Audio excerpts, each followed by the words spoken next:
This is the Insta360 GPS remote. The whole purpose of this is it's a Bluetooth remote that allows you to control the camera remotely. So let's say you've got it on a selfie stick and you're driving and you don't want to use your phone to have to do the controlling. You can actually have this on your wrist or in the car with you or whatever, and you can stop and start the camera. You can change whether you're doing photos or video or different types of video using this. It's very handy, and it uses the latest Bluetooth technology, so it has a good connection. But what we want to do with it today is try something a little different. I have always wondered when I'm flying FPV quads like this, what the speed is, what the descent rate is, how high my altitude is, and where I am in terms of a flight path. And all of those things get tracked with the GPS that's built into this. Now, I haven't tried this yet, but what I'm hoping to do is fly, have all the data written to the camera, to the file in the camera, and then there's an option to overlay that information onto your video so that you can actually see it in real time. So as the quad goes up and starts to fall, you'll see it slow down, and then you'll see it speed up as gravity takes over, and you'll see how fast it's going. So I'm excited to try that. Now, you could do this with your phone because the app on your phone will allow you to do that, but the phone has to be within Bluetooth range of the camera. So you'd have to pretty much mount the phone to the quad if you wanted to be able to capture all that data. Plus, the phone has to be moving because the GPS is actually in this, not in the camera.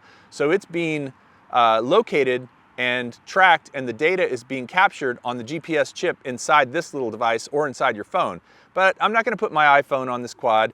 I'd much rather put this on. It's much lighter, it's much smaller, and I think it's going to be really easy to put on because it has this wrist strap connector right here, and I'm just going to strap it to the top of the battery and see how it goes. All right, so putting this thing on the quad was so easy because it has that wrist strap slot. I was able to use the Velcro from the battery strap, run it through there, and this is supposed to have a clear view to the sky in order to pick up GPS. So it's got it right here on top of the quad. And unless the battery comes off, this really isn't going to go anywhere because it's on that strap. I'm excited. Let's take it up and see how it does.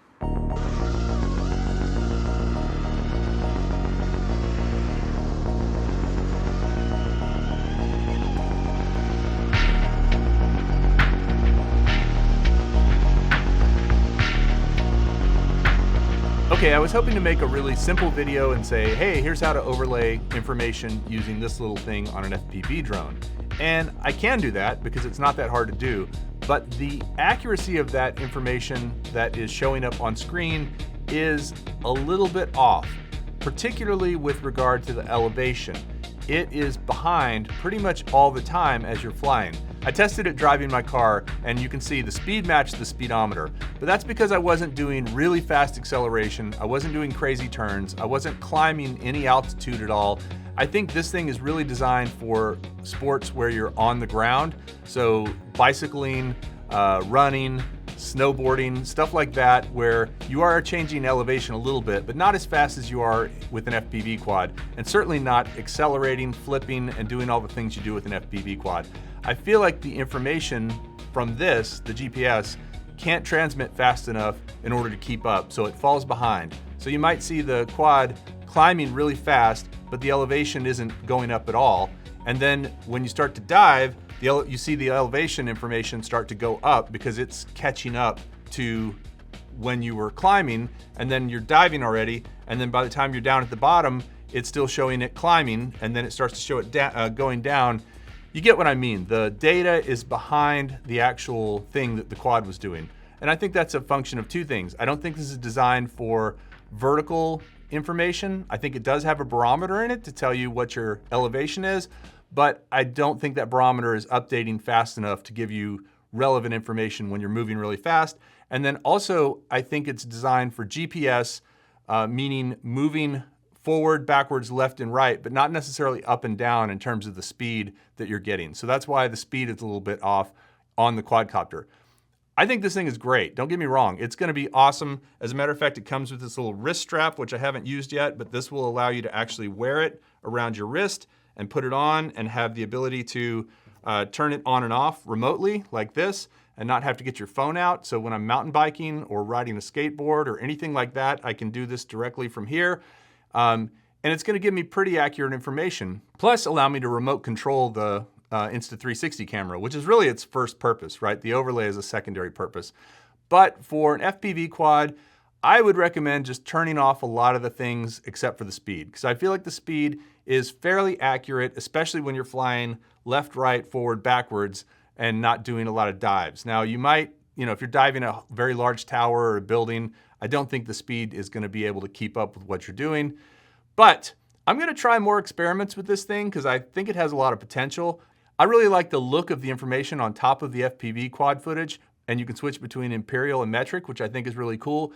But I wouldn't really take that as the exact speed it was going at that moment, unless you're flying in a pretty straight line at a pretty constant speed, in which case it's pretty accurate. It's a cool thing to see, though, to get an idea of what your top speed was, what your slowest speed was, how much elevation you gained, and how far you actually flew. I think those things are fairly accurate. But for me, when I actually use this, I'm going to turn those off and really just have the speed on as my main thing to show how fast the quad was going as I whipped around corners and through the Red Devils. Love to hear what you think about the Insta360 GPS remote control. They are kind of hard to get. I think they are back in stock on Insta360's website. I'll leave a link below, but if they're not, they can give you an alert as to when it is back in stock and you can actually order it at that point. But I feel like they make batches of them, they sell out, and then they're gone. So it might be something, if you see it on there, you might want to pick it up immediately because you might have to wait otherwise if you want one. Let me know what you think in the comments below. Thanks for watching. We'll see you next time on Ready, Set, Drone.